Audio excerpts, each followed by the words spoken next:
Talk. Bienvenidas a Women's Talk una vez más. Hoy estoy más que complacida y muy honrada en esta maravillosa serie de parejas de poder tener a mi lado a este especialista que he encontrado una nueva amiga que está en nuestra casa, a Verónica. Gracias por aceptar la invitación. Gracias por invitarme, estoy muy feliz y emocionada de estar aquí. Qué bueno, y ella nos va a ayudar a tocar un tema de los cuales ustedes han preguntado muchísimo, y es cómo superar una infidelidad cuando me quiero quedar dentro de la relación. Así que yo creo que ese es uno de los temas más solicitados. Es un tema grande, Sí. importante también. Sí. Y por eso vamos como que a entrar de una vez en materia y vamos a establecer y a conceptualizar y a buscar herramientas como siempre. Sí. ¿Qué pudiéramos considerar dentro de una relación de pareja una infidelidad? Esa es una muy buena pregunta, porque lo más importante o lo primero en este tema es qué es una infidelidad para mí. Cada quien tiene una versión diferente de lo que es una infidelidad. Hay personas que piensan que ver porno es una infidelidad. Hay personas que, por el otro lado, creen que darse un besito con otra persona que no es su pareja no es una infidelidad. Entonces uno tiene que pensar Establecer. y definir qué es para mí y para mi pareja en nuestra relación, qué se considera una infidelidad, cuáles son nuestros límites. Eso es lo más importante. Y también hay diferentes tipos de infidelidades que es importante mencionar. Tenemos infidelidades físicas, hay infidelidades virtuales, hay infidelidades que son emocionales y no físicas, hay las cuales son ambas. Hay infidelidades con trabajadoras sexuales, hay infidelidades que se convierten en relaciones. O sea, hay diferentes tipos de infidelidades y la gente define las infidelidades de manera diferente. Varias preguntas sobre eso que me dices. Primero, ¿en qué momento dentro de esa vida de la pareja es ideal establecer esos límites de qué vamos a considerar como pareja que sea una infidelidad? Inmediatamente. O sea, Cuando estamos empezando la relación. en el momento que estoy conociendo a esta persona, al mismo tiempo que, claro, como un tema de mi opinión, cuál es mi preferencia, cuéntame cuál es tu preferencia, cuál es tu definición, te cuento cuál es o sea, te comparto y te conozco a medida que hablamos de estos temas que son muy importantes. Pero a la gente lo que le gusta hacer es casarse, tener hijos, tener nunca problema habla. y después de tener el problema, Exacto. entonces vamos a definir por qué esto es un problema. Exacto. Después de que se explotó la bomba, ¿y qué fue? Que no hablaron de nada. La gente tiene que hablar para conocerse. Entonces, sí, eso. ¿Qué tan importante es que exista, digamos que un balance entre los miembros de la relación respecto a esa definición? Me explico. Si vamos a definir que vamos a considerar una infidelidad como salir con una persona que no es parte de la pareja en un plano sentimental y definimos lo que para nosotros es un plano sentimental. Listo. Eso es importante que lo definamos si va a tener un régimen de consecuencias, si lo haces tú, si lo hago yo, esto puede pasar, yo puedo querer romper la relación o podemos ver eventualmente qué pasa, o simplemente no importa, tú recomiendas mejor simplemente la definición de ese límite y después mirar a ver si eso pasa, a ver qué será lo que vamos a hacer. Eso es una buena pregunta y yo creo que depende de la pareja. Hay personas, yo diría que tal vez la mayoría, que tal vez no conocen específicamente cuáles son mis límites en frente a una infidelidad. Porque no quieren pensar en eso, porque no quieren hablar de eso. Imagínate, nadie se quiere pensar que te van a ser infiel, que tu pareja te va a ser infiel. Entonces la gente le huye a ese tipo de pensamientos. Yo creo que es algo que cada persona debe de conocer en sí mismo. ¿Cuáles son mis límites en los tipos de infidelidades que hay? ¿Qué es lo que a mí me pudiera molestar más de una infidelidad? ¿Es el acto de que mi pareja se sintió atraído por otra persona o es el hecho de que me De que dijeron rompió un mentira acuerdo, exacto. y me rompimos un acuerdo. traicionaron, que es una de las partes más dolorosas de las infidelidades, que es una traición muy grande. Claro, porque se definió un acuerdo. Y a mí me gusta hacer comparativos y ejemplos y gráficas. Porque yo creo que cuando tú no eres especialista de algo y te lo ponen en un contexto más casual, más natural, es muy fácil tú asimilarlo. Y yo voy a ponerlo en ejemplo de negocio. Cuando tú vas a hacer un negocio, tú haces una debida diligencia. Exacto. Tú estableces cuáles son los alcances de tu propuesta, el costo de tu propuesta, pero también tú estableces el régimen de consecuencias en caso de que alguna de las partes no pueda darle cumplimiento a ese contrato. Y eso garantiza, desde mi punto de vista y desde mi experiencia profesional, eso garantiza que cuando las partes se ponen de acuerdo o culminan bien el acuerdo, o por lo menos si una de las partes no puede culminar el acuerdo, sabe que tiene que resarcir a la otra parte en algún aspecto, pero lo sabe desde el inicio. No es lo mismo que nosotras quedemos de acuerdo con que nosotras vamos, mira, pero vamos a hacer un proyecto juntas y lo vamos a vender a 100 gente y nos vamos a ganar 100 pesos. Pero nosotros no establecimos qué voy a trabajar yo, qué vas a trabajar tú, cuánto vas a cobrar tú, cuánto voy a cobrar yo. Si tú te enfermas, si yo te voy a suplir, si yo me voy de viaje, si tú eres que me va a suplir. Si te encontraste otro proyecto más oneroso y tú decides no cumplir, ¿qué va a pasar? Y ya yo he invertido dinero en ese proyecto. Entonces, todo queda suelto, que es lo que yo creo que es el problema principal con la gestión del tema de las infidelidades, que lo dejamos tan suelto el tema que lo queremos abordar con las emociones a flote cuando pasan. Y el otro puede decir, tú estás exagerando. Que he visto esos casos como que te estás exagerando. En tu experiencia, esos tipos de infidelidades, ¿hay algunos parámetros para tú poder dividir esas tipologías? ¿Se puede dar el caso de que se entremezclen las tipologías entre sí?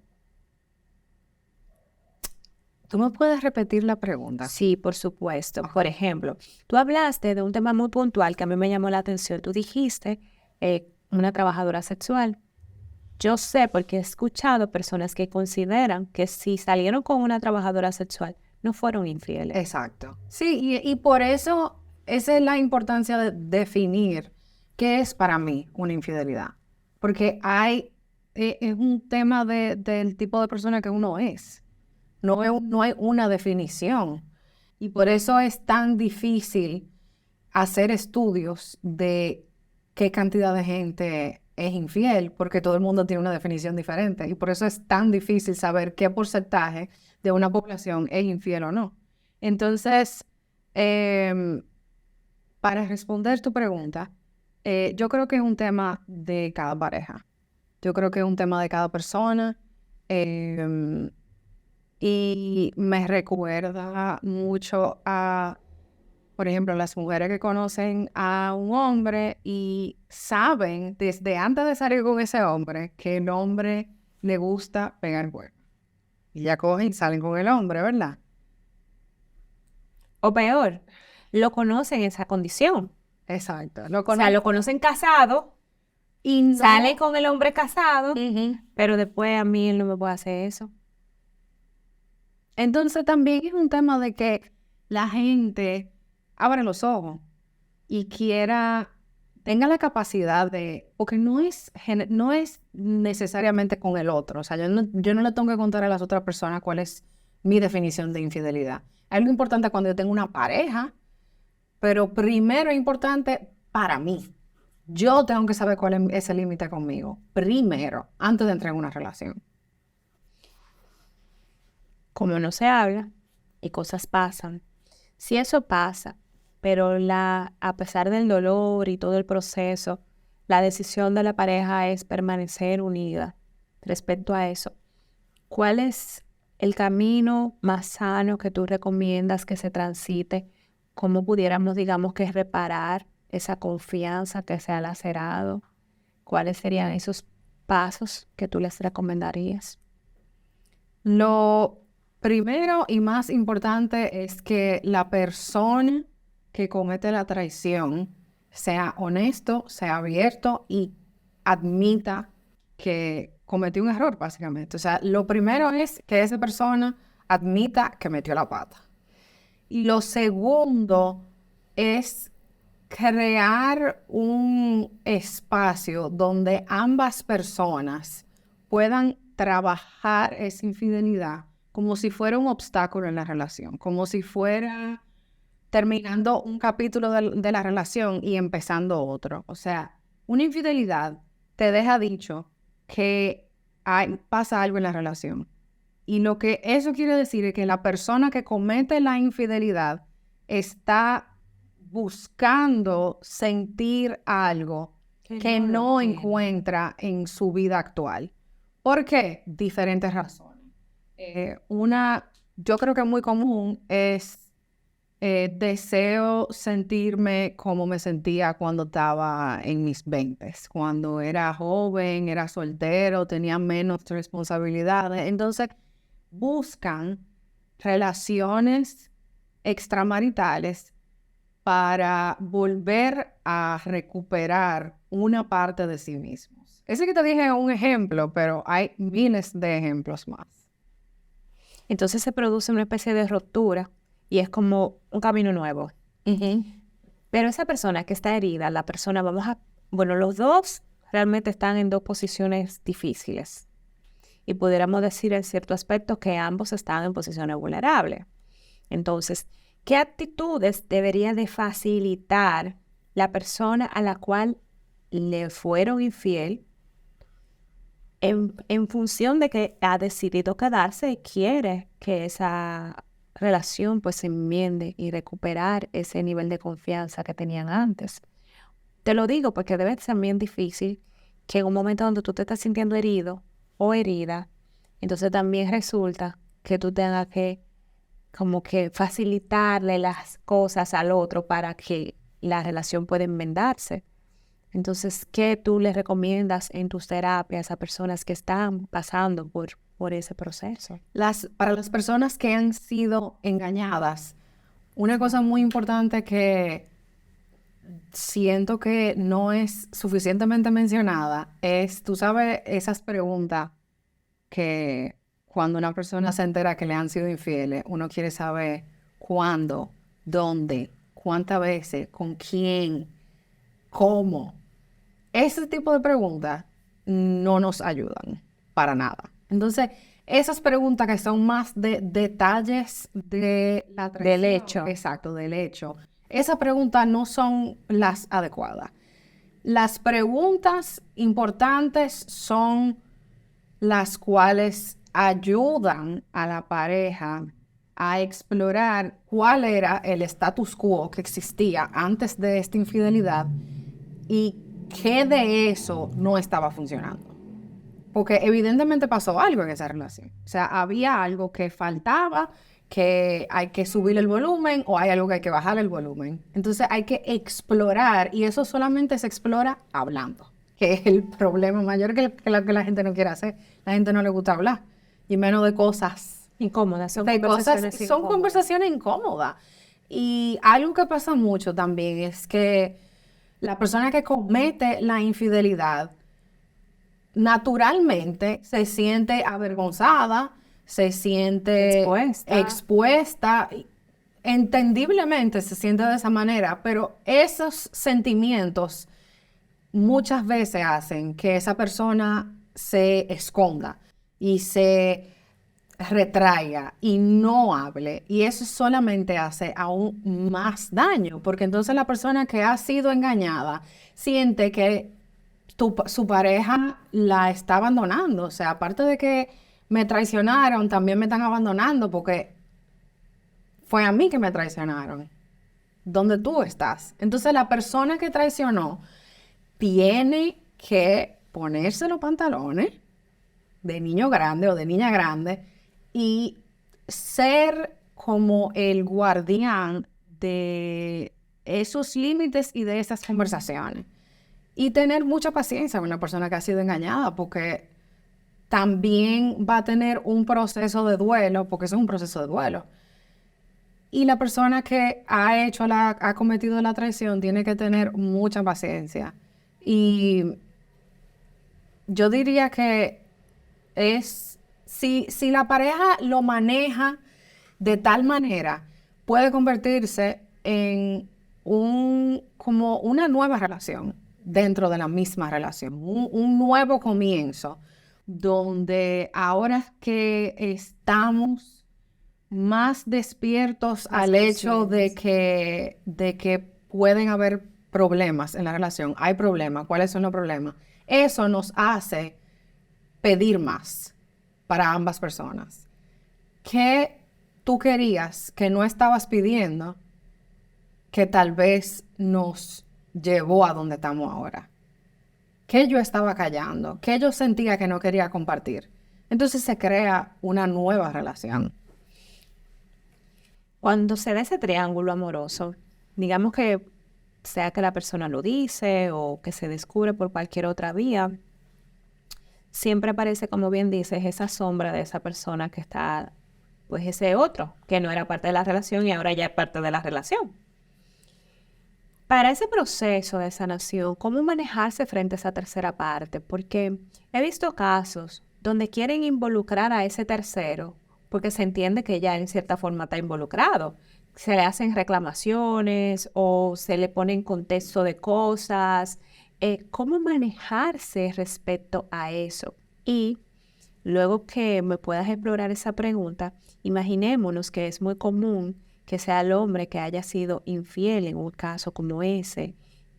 ¿Cómo él, cómo sería lo correcto, más adecuado para él, si es así el deseo, como un consejo a los varones, cómo él provocar esa o descontinuar o esa ruptura amorosa con esa tercera persona que está en juego? Si la persona que comete la traición desea quedarse en su relación, debe de cortar comunicación con la tercera persona inmediatamente. O sea, inmediatamente se dé cuenta que, ay, cometí un error. Yo no debí de haber hecho esto y yo quiero salvar mi relación. En ese momento que se dé cuenta, inmediatamente, bloqueada o bloqueada y cero comunicación. Para ambas personas, porque hay muchas veces también que la persona que ha sido traicionada quiere llamar a la tercera persona a preguntar o averiguar lo que sea o a pelear. Y eso va dentro del renglón de De lo que no se cosas que hace, no que no se ayudan, no hace, ayudan. O sea, no es que uno no lo puede hacer, pero no te pero eso no te va a suma nada. aportar nada. No te va a aportar nada. Entonces ya hay suficiente trabajo que hacer, mucha comunicación que no se había dado antes y hay mejores cosas en las cuales concentrarse. Entonces tú recomiendas el contacto cero sin previamente tener esa comunicación para que esa tercera persona esté al tanto de que se va a reparar la relación anterior. Yo creo que eso es una opción muy personal. También dependería del tipo de relación que hayan tenido. Tal vez sea una relación más cercana, más de amistad, más romántica.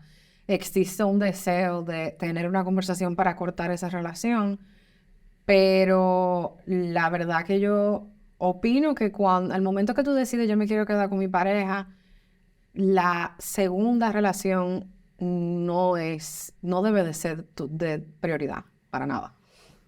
Y cuando las cosas son un poco más complicadas y hay hijos productos de esa infidelidad, ¿cómo es el abordaje? Porque hay ahora un niño que es también un hijo y demás.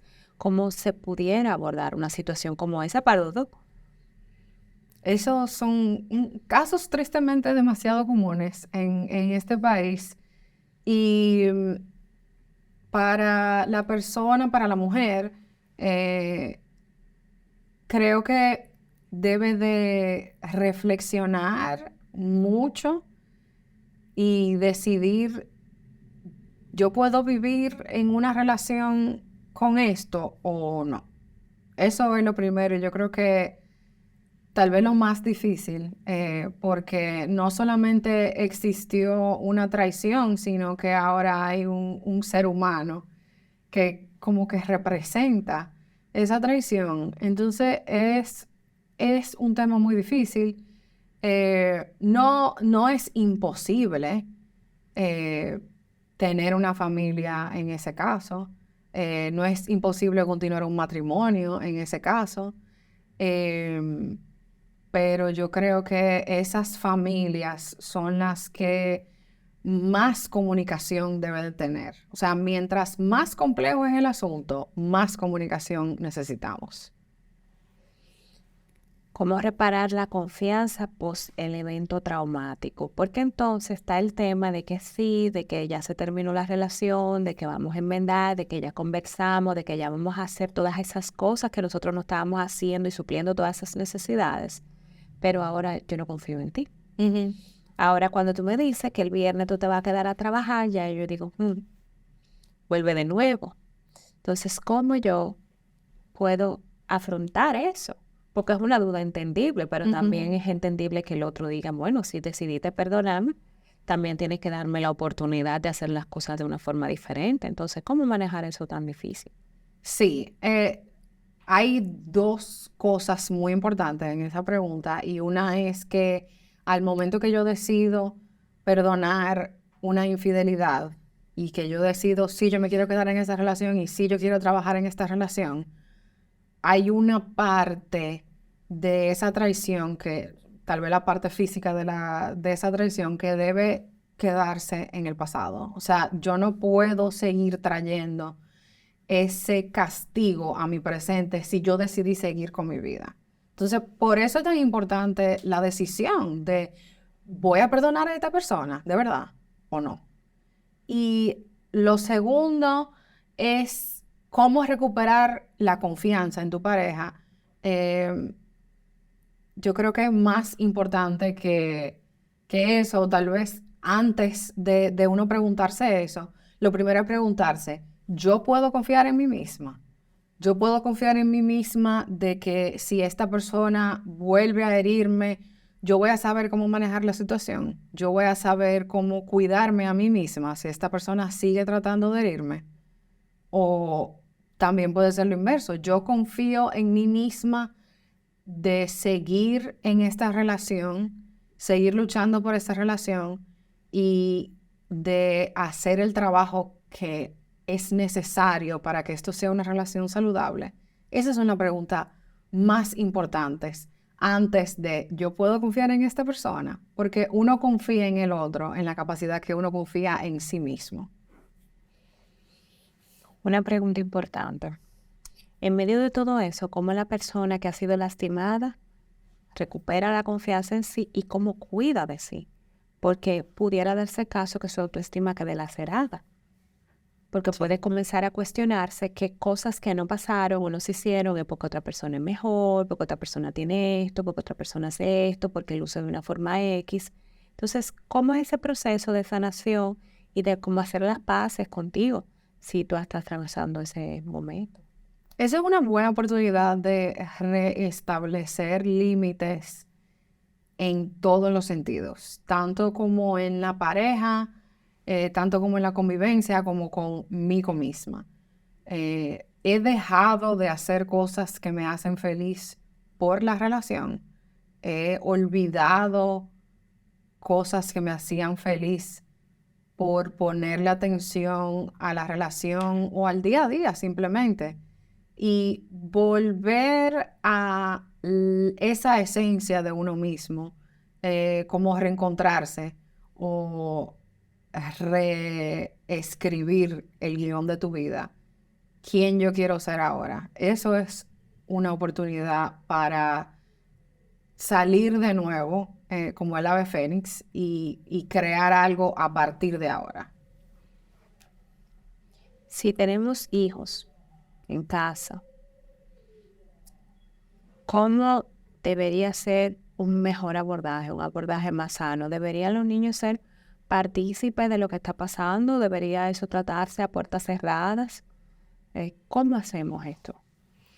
Para los niños pequeños, yo no trabajo con niños, pero lo que tengo entendido que los niños cero. Cero. Cero, cero, cero, hasta que sean más, vamos a decir, Adolescente. sí, 15, 16, porque el concepto de infidelidad, Yo no lo un niño entiendo. no lo entiende, para nada. Entonces es un tema que primero no van a entender y lo vas a confundir. Y va a ser más daño que caótico. bien comentarle eso a un niño. Eso no es información para los niños, para nada. ¿Y si es un adolescente? ¿O Si un es adulto? si es un adolescente, yo como quiera, digo, si yo recomendaría que lo manejen lo menos posible los niños si desean permanecer juntos como familia. Creo que es un tema que debe de quedarse en la pareja, con su terapeuta, tal vez con algunos familiares muy confiados, amigos muy confiados, pero no es un tema para que lo sepan los niños, porque eso puede afectar la relación que tengan con sus padres, o sea, dependiendo, con ambos, tú sabes, o sea, el que comete la traición y el que no también. Y se crean emociones complejas, ideas complejas, creencias tal vez erróneas sobre lo que son las relaciones, sobre lo que es el sexo, que pueden afectar a esos niños cuando sean adultos. Entonces, ese tipo de información se debe manejar con mucha cautela. Siempre que una pareja pase por una situación como esa, ¿necesita o es recomendable la asistencia de un terapeuta? ¿O tú crees que ese es un proceso que pudieran llevar por solitario? Yo creo que en la mayoría de los casos es necesario, para hacer un buen trabajo, es necesario tener un terapeuta o alguien que acompañe en el proceso. Pero también depende de la importancia que le dé una persona a una traición, como estábamos hablando ahorita. La gente le da diferente tipo de importancia y le tiene diferente tipo de definiciones a las infidelidades. Entonces, dependiendo del grado de importancia, del grado de caos que eso cree en la relación, se debería de buscar a un profesional o no. Pero yo creo que en la mayoría de los casos es necesario buscar un terapeuta. ¿Qué aspectos o qué consejos tú quisieras darle a personas que pudieran estar en este momento atravesando por una situación como esa?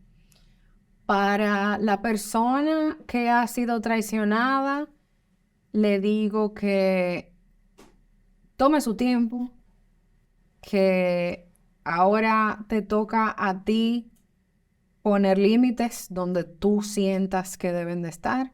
Ahora es tu momento para ponerte a ti primero, para cuidarte a ti misma.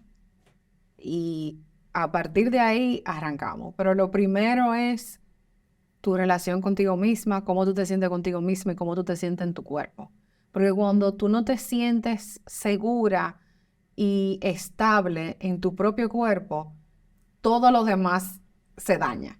Entonces, eso es lo primero. Entonces, para la persona que ha sido traicionada, le digo que se tome su tiempo y que este es el momento de cuidarte. Para la persona que comete la traición, le digo que aunque sea muy difícil, muy incómodo y te pueda dar vergüenza, tener las conversaciones y pedir perdón y admitir que hiciste una transgresión, no, no es que no tenga miedo, porque tú lo tienes como quiera, pero siente el miedo y hazlo como quiera. Porque eso es lo que va a ayudar a romper esa pared que se ha creado de desconfianza. El primer paso para empezar a romper esa pared es admitir que te equivocaste y, aunque sienta la vergüenza, tener las conversaciones y comunicarme con mi pareja. Excelente, excelente. Muchas gracias, Verónica, por tus conocimientos y tus consejos en estos minutos que estamos juntos. Gracias a ti. De verdad que yo sé que va a ser de mucha utilidad para la comunidad. Me alegro muchísimo. Claro que sí. de ustedes. Hasta un siguiente episodio de Women's Talk.